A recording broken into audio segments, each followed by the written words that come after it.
ସମସ୍ତଙ୍କୁ ଓଁ ସାଇରାମ। ଚାଲନ୍ତୁ ଆଜି ଶୁଣିବା ଆଜିର ଅନୁଚିନ୍ତା। ଘରର ଛାତ ଉପରେ ଈଶାନ୍ୟ କୋଣକୁ ସୋଫା ଏବଂ ତୁଳସୀ ଗଛ ଲଗାନ୍ତୁ। ଟିଭିକୁ ଉତ୍ତର କିମ୍ବା ପୂର୍ବ କାନ୍ଥରେ ଲଗାନ୍ତୁ, କାରଣ ଏହି ଦିଗକୁ ମୁଖ କରି ବସିଲେ ଶୁଭ ହୋଇଥାଏ। ପର୍ବତ, ବାଘ, ହାତୀ ଚିତ୍ର ଦକ୍ଷିଣ କାନ୍ଥରେ ଲଗାନ୍ତୁ ଏବଂ ଝରଣା, ଗଛ, ଫୁଲ ଚିତ୍ର ଉତ୍ତର କାନ୍ଥରେ ଲଗାନ୍ତୁ। ଧ୍ୟାନ ଦେବେ ଯେପରି ଘରର ନଳରୁ ସବୁବେଳେ ପାଣି ନ ପଡ଼ୁ। ଏହାଦ୍ୱାରା ଅଧିକା ଖର୍ଚ୍ଚ ହୋଇଥାଏ। ଘରେ ଖରାପ ଇଲେକ୍ଟ୍ରିକ୍ ସାମାନ ରଖନ୍ତୁ ନାହିଁ। ଅପରାଜିତା ମୂଳର ରସ ଡେଲି 4 ଟୋପା ପିଇଲେ ଅର୍ଦ୍ଧ କପାଲିରେ ଲାଭ ମିଳେ। ଅପରାଜିତା ମୂଳର ରସ ନାକରେ ପକାଇଲେ ମାଇଗ୍ରେନ୍ ସମସ୍ୟା ଠିକ୍ ହୋଇଯାଏ।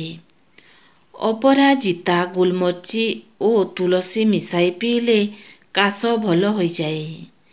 ବାରମ୍ବାର ଜ୍ୱର ହେଲେ ଅପରାଜିତା ପତ୍ରର କାଢ଼ା ପିଇଲେ ଜ୍ୱର ଭଲ ହୋଇଯାଏ।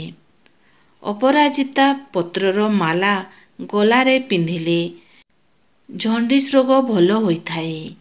ଅପରାଜିତା ବ୍ୟବହାର କଲେ ମନ ଶାନ୍ତ ରୁହେ ଓ ଚିନ୍ତା ଦୂର ହୋଇଯାଏ। ଅପରାଜିତା ରସ ପାଚନ ଶକ୍ତିକୁ ବୃଦ୍ଧି କରେ। ଅପରାଜିତା ପତ୍ରର ରସ ଦେହରୁ ବିଷାକ୍ତ ଦୂର କରେ। ଅପରାଜିତା ବ୍ୟବହାର କଲେ ରୋଗ ପ୍ରତିରୋଧକ କ୍ଷମତା ଓ ଦେହର ଶକ୍ତି ବୃଦ୍ଧି ହୋଇଥାଏ। ଅଁଳାକୁ କେଶକୁ ମଜବୁତ ରଖେ। ଭୃସଙ୍ଗ ପତ୍ର କେଶକୁ ଧଳା ହେବାକୁ ଦିଏ ନାହିଁ। ଶିକାକାଇ କେଶକୁ ପ୍ରାକୃତିକ କଣ୍ଡିସନ କରିଥାଏ।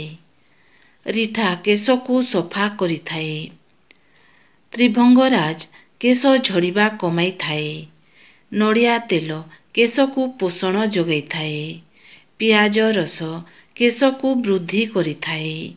ମେଥି ଦାନା କେଶ ମୂଳକୁ ପୋଷଣ କରେ। ଆଲୋଭେରା କେଶର ଆର୍ଦ୍ରତା ବଜାୟ ରଖେ। ତୁଳସୀ ପତ୍ର କେଶକୁ ମଜବୁତ କରେ। ନିମ୍ବ ପତ୍ର ଡେଣ୍ଡ୍ରଫ୍ ସବୁ ହଟାଇ ଦିଏ। ଅଶ୍ୱଗନ୍ଧା ଚାପ କମାଇ କେଶକୁ ରକ୍ଷା କରେ। ମନ୍ଦାର ଫୁଲ କେଶ ଝଡ଼ିବା କମିଯାଏ। ଭୋଜନ କରିବା ବେଳେ ନିଜ ବାମ ହାତ ନିଜ ପାଦରେ କିମ୍ବା ଗୋଡ଼ରେ ରଖିବେ ନାହିଁ। ଭୁଇଁରେ ଭରା ଦେବେ ନାହିଁ। ମୁଣ୍ଡରେ ଟୋପି, ପଗଡ଼ି, ଶୀତବସ୍ତ୍ର ପିନ୍ଧିବେ ନାହିଁ।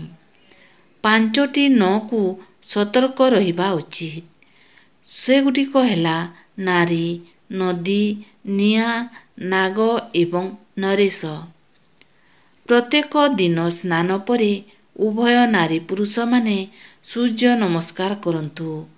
ଠାକୁର ପୂଜା ସାରିବା ପରେ ଅଳ୍ପ ଲୁଣ ଖାଆନ୍ତୁ, କିନ୍ତୁ ସ୍ନାନ ପରେ କେବେ ବି ତେଲ ସ୍ପର୍ଶ କରିବେ ନାହିଁ। କେବେ ବି ମୁଢ଼ି ବି ଖାଇବେ ନାହିଁ। ବିଛାକୁ କେବେ ବି ମାରିବେ ନାହିଁ। ଯାତ୍ରା ବେଳେ ବିଛା ଦେଖିଲେ ଅନେକ ଶୁଭ ହୋଇଥାଏ। ଯଦି ଘରେ ବିଛା ଦେଖନ୍ତି ତେବେ ଦିନ ମଧ୍ୟରେ ମନସ୍କାମନା ପୂର୍ଣ୍ଣ ହୋଇଥାଏ। ଯେଉଁମାନଙ୍କର ସନ୍ତାନ ହେଉନଥିବ ସେମାନେ ନିଜ ଘରେ ଆଣ୍ଠୁଆ ଗୋପାଳ ରଖି ପୂଜା କରନ୍ତୁ। କଳମରେ ନିଜ ଦେହରେ କିଛି ଲେଖିବେ ନାହିଁ। ଲେଖିଲେ ଭଗବାନ ଗଣେଶ ଅସନ୍ତୁଷ୍ଟ ହୁଅନ୍ତି। ଛୋଟ ପିଲାଙ୍କୁ ଦାନ୍ତ ରଗଡ଼ା କରିବା ଦୂର କରିବା ପାଇଁ ଏକ ତୁଳସୀ କାଠି ଚନ୍ଦନ ପେଡ଼ିରେ ଘୋରି ସେଥିରୁ ଟୋପାଟିଏ ନେଇ ଶୋଇବା ବେଳେ ପିଲା ମୁଣ୍ଡରେ ଲଗାଇ ଦିଅନ୍ତୁ। ଦାନ୍ତ ରଗଡ଼ା ବନ୍ଦ ହୋଇଯିବ। ଲୋକଙ୍କୁ ଯଦି ଦରକାରଠାରୁ ଅଧିକ ସମୟ ଆଉ ଇଜ୍ଜତ ଦେବେ, ଦେଖିବେ ସେହି ଲୋକ ଦିନେ ନା ଦିନେ ଆପଣଙ୍କୁ ଫାଲତୁ ହିଁ ଭାବିବ। ଦୁନିଆରେ ସବୁଠାରୁ ନରମ ଜିନିଷ ହେଉଛି ମଣିଷର ମନ। ଏହା ଭାଙ୍ଗିବାକୁ କୌଣସି ହାତୁଡ଼ିର ଆବଶ୍ୟକତା ହୁଏନାହିଁ। କେବଳ କେତୋଟି ଅବହେଳିତ ଭାଷା ହିଁ ଯଥେଷ୍ଟ ହୋଇଥାଏ।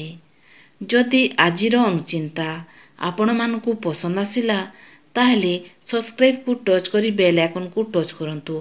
ତାହେଲେ ରହୁଛି ଓଁ ସାଇରାମ।